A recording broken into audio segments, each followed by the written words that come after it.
The afternoon wind moved softly along the old road, carrying with it memories that had never truly fallen asleep. Diep stood quietly when she was asked how things were between her and James, and she answered with a calm smile that they were fine. Even though only she knew how much exhaustion was hidden behind those words. Their love had faced too many challenges, worn down by responsibility, family ties, and sacrifices that neither of them had been brave enough to speak aloud. Diep still loved James, not because she was weak, but because he had once been an important part of her life. And letting go of him had never been easy. She had chosen to step back not out of indifference, but out of understanding, knowing that love should never be the reason a family is torn apart. When she was told that James was staying in the old house down the road, she listened quietly and did not rush to find him, because for the first time she wanted to listen to her own heart rather than her longing. At home, little NHI waited as usual, believing James would come as he always promised. But the meal was still served as the sky darkened and his chair remained empty. Diep watched NHI eat silently, her heart tightening, yet she felt no anger toward James.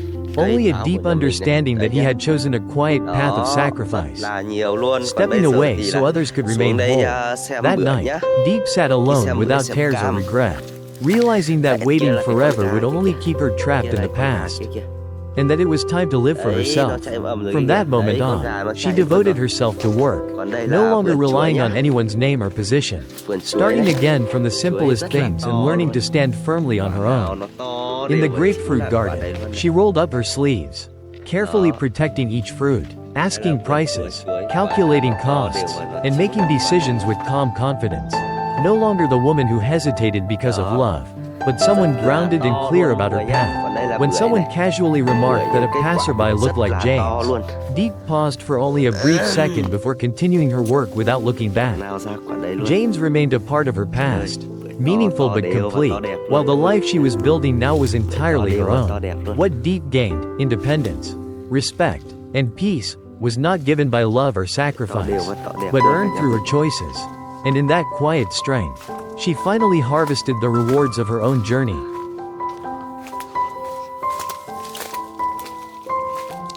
Rất to đều luôn mọi người ơi.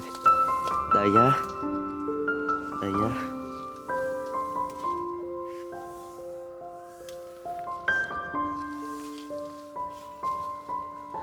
Táo vườn bưởi. Bưởi rất là to luôn. Đó. Cái quả bưởi này.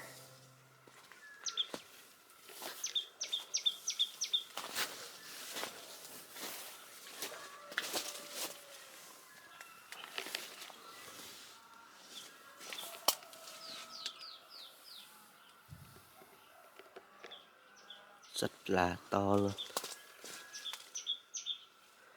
Cái quả bưởi cực xinh và cực xịn luôn đây này. Ui trời ơi, nhìn này. Trời ơi, bưởi to quá. Đấy, cái vườn bưởi này, nông trại bưởi này cực kỳ nhìn đã mắt cực kỳ luôn nhá. Quả bưởi này rất đã mắt luôn. Còn đây là cóc nhá. Đây là những quả cóc đó, những quả cóc này này. Đây là những quả cóc này. Đây là những quả cóc của nhà mình này. Còn đây cũng là cóc này. Đó.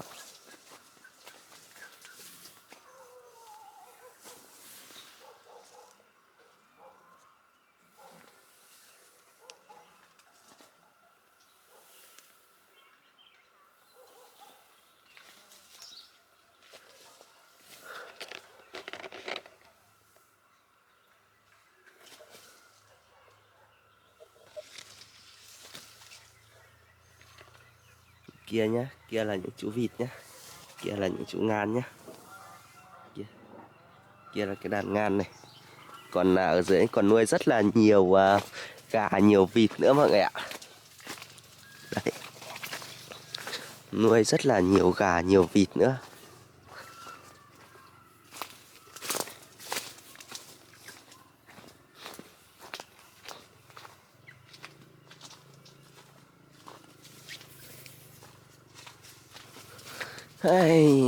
Đây cùng thăm cái nông trại nhé. Cam này. Bưởi này. Đó. Cam này. Bưởi này. Bưởi mọi người ạ, bưởi rất là nhiều bưởi luôn.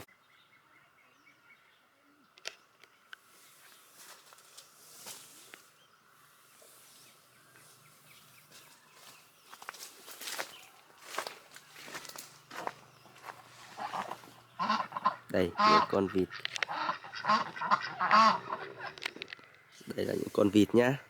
Đây là những cái chú vịt nhá. Mình sẽ nuôi những cái chú vịt này ở đây. Đó, và đây là cái đàn vịt của nhà mình này.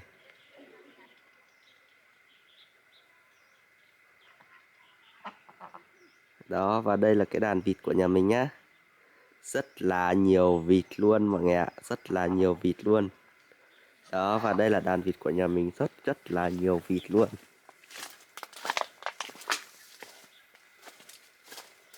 Đó.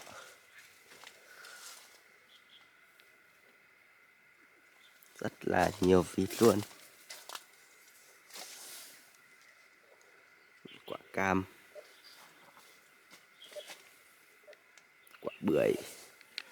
Những quả cam và quả bưởi của nhà mình đây.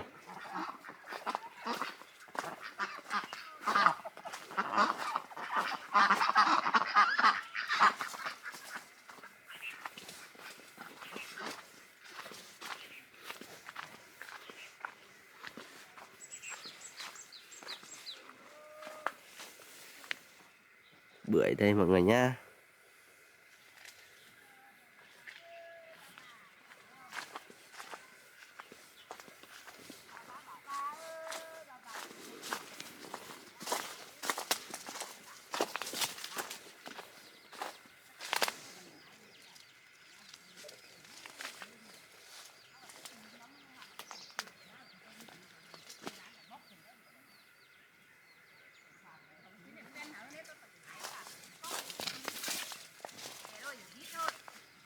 Đây nhá, quả cam, quả bưởi. Và đây là cái vườn vải.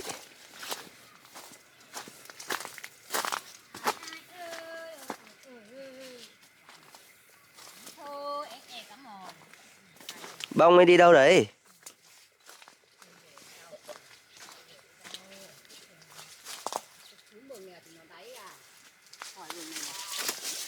Bông đi đâu đấy? Đây nhá.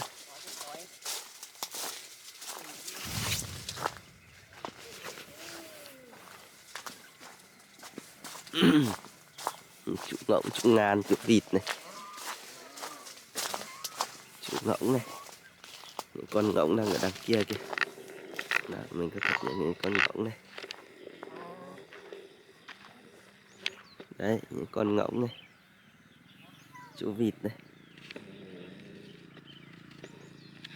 Đấy, những con ngỗng, chú vịt này.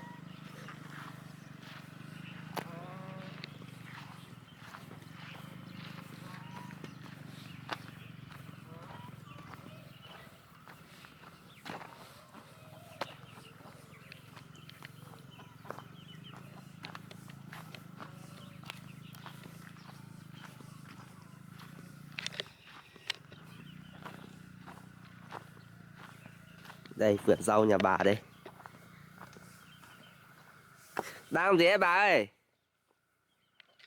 Hái rau. Rau nhà bà đẹp thế. Hái rau đẹp lắm, cái to lắm rồi, bằng cái bát rồi. Rau nhà bà đẹp thật đấy. To lắm rồi. Hao ăn rồi. Đẹp thực sự luôn mọi người ạ. Những cái vườn rau xanh. Những cái vườn rau là xanh mơn mởn luôn.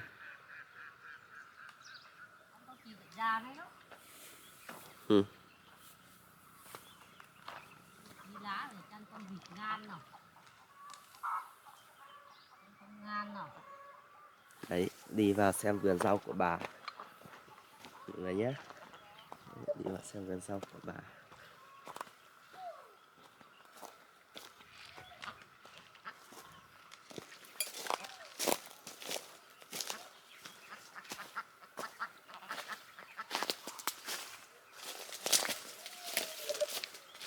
vàng vàng nó chặt lắm rồi.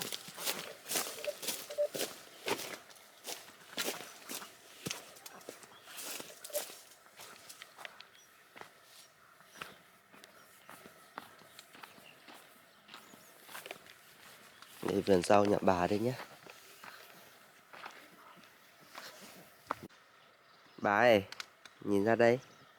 À đôi á. Nhìn cái gì mà nhìn á. Bà đang hái rau nhá. Bà... Rau nhà bà rất đẹp luôn. Rất đẹp rồi. Đẹp lắm. Đẹp như là hoa hậu ấy. Tấn hồng là nó ít sống nè. Cái sống mưng ao á. Sống đẹp thế này mà không ăn. Ô, ăn đáng không bị chín mà vẫn lóc cứ lóc mơ. Ông ta lóc phân cốc. À, đời ống cái tùng nụ lái đấy nữa à. Sống của bà rất đẹp luôn. Đẹp lắm. Đây này, bảo bà lấy cho một ít, bà còn trồng mấy luống nữa ở dưới này đây này. Còn trồng 2 luống nữa, vẫn còn là còn cái cú đấy, nhưng mà ông lại bảo không trồng nữa, trồng nhiều lắm thì ăn thế nào được hết à, để già nó ăn già chứ. Đây này, bà bảo ăn thế nào được hết thế này. Hết thế nào được, nhà bà trồng nhiều thế này ấy. Nhỉ? Ăn già chứ, ăn thế nào được hết. Đẹp chứ. thật, giàu bà. Cái này mà bà mang đi bán thì được nhiều tiền lắm rồi. Nhưng mà bà để ăn thôi. Đây, bảo bà hái cho ít hành. Đấy, bà đang hái hành nhá.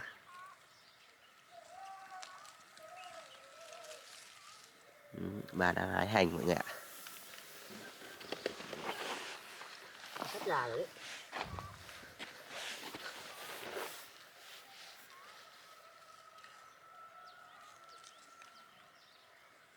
Đấy, bà đang hái hành.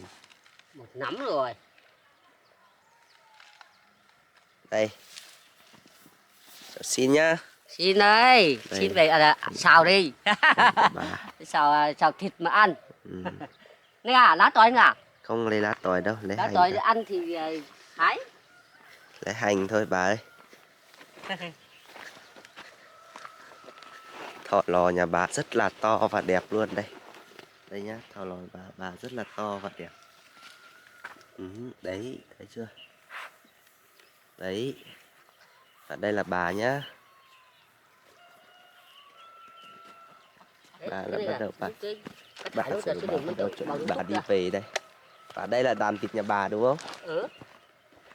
Nuôi mấy con mà còn bằng tay. Mà 15 con bây giờ còn là 11 con thôi. Sắp hết rồi.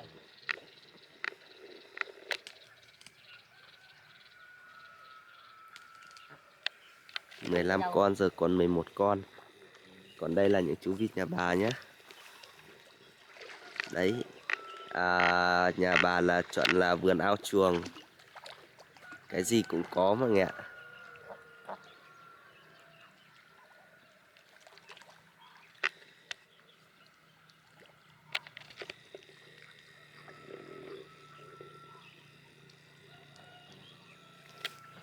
Đó, chọn là vườn ao chuồng, cái gì cũng có.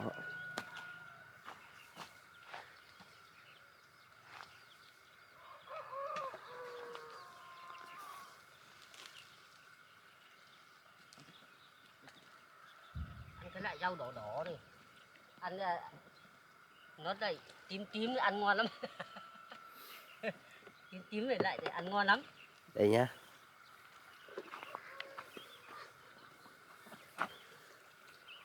Bây giờ là mình đi về đây. Bây giờ là đi thăm vườn vải nhà bà sắp ra hoa chưa? Có bọc đấy bà. Cơ mà có bọc à? Hả? Nhà bà năm nay vải ra hoa là tự vơ lỗ.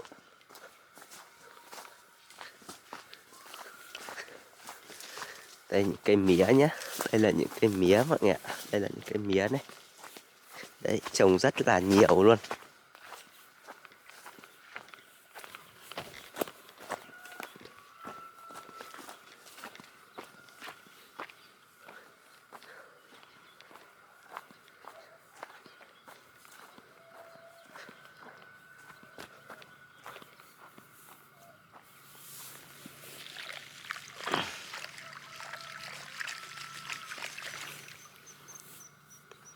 Đấy.